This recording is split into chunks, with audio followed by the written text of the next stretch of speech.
My name is James Armour. I was born in Russia, Moscow when my biological mother was 16.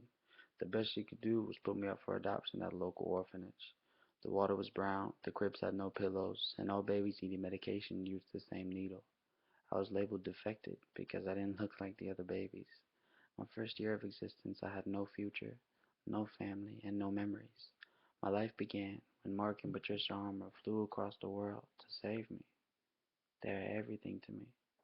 Before my adoption was finalized, my orphanage informed all parents a moratorium was about to be in effect. My mom and dad loved me so much before I was even their son.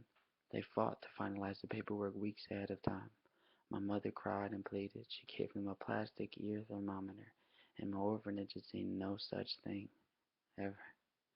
They were so grateful that they sped up the process, and the day after my adoption, the moratorium was unfortunately in act, and no other baby was allowed to be adopted. But because of my family's pure love for this child they had just met, I was saved. I flew to my first ever home, a beautiful United States California house. This was the first time I saw my big sister. My mom and dad videotaped it when we met. They showed me the video. She said, "I love you, baby brother," in open arms. Sadly, my sister was diagnosed with severe bipolar and depression. Her bubbly, loving personality wouldn't make you think so on the surface. She wasn't a diamond in the rough. She was the diamond, one of one. Though people can be cruel sometimes, she came home one day from middle school with a cast on her foot in major pain. Someone at school had bullied her, made fun of her for bringing books to school and reading them instead of trying to just fit in. She did what she loved, always, and she was thrown into locker doors for it like she was being punished. My parents did everything they possibly could, got the best doctors, support groups, anything you could think of. We loved her unconditionally. She loved us the same. But my sister's bipolar and depression was like a cancer. At 15, she tried taking her own life when my parents were working. I ended up finding her, and she was immediately rushed to the hospital. She was in a coma for days, but by God's grace, she survived. We knew we had to try and do more. We never gave up on her. We never lost hope, and we never wanted to lose her. Her best friend growing up was our cousin, Gregory Whale. Him and my sister were almost the same people, like conjoined at the hip. They really understood each other.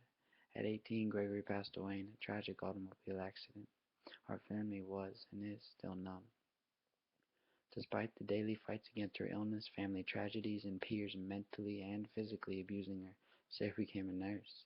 She loved helping people, and they all tell us they loved her too. We know it. At this point in her life, things had turned around. She made lots of friends who enjoyed her and loved her for who she was, who she really was. She visited us about 3 times a week, and we all would just hang out in the living room, enjoy each other's time, watch movies, hear stories, listen, laugh. I cherish those moments more than ever. This was where I felt most at home, not because of where I was, but who I was with, the way that I felt.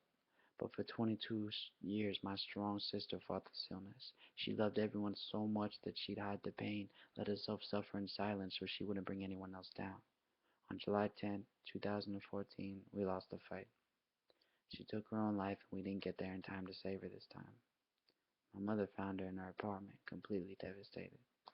My mother and father have done so much for my sister and I, but they're going through the toughest time of their lives. They had just seen her the night before, took her out to eat, spent time, told her they loved her. Nobody expected this. I've always wondered why I'm here, why I was put here in this position, because my family raised me to know everything happens for a reason. My sister was the smartest person I knew, but her illness forced her to think she was a mistake.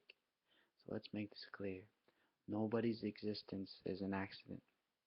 I'm beginning to see why I was put here in this moment, to tell my big sister's story, to help anyone that feels alone, lost in pain, understand that love is out there, compassion is out there, understanding is right around the corner.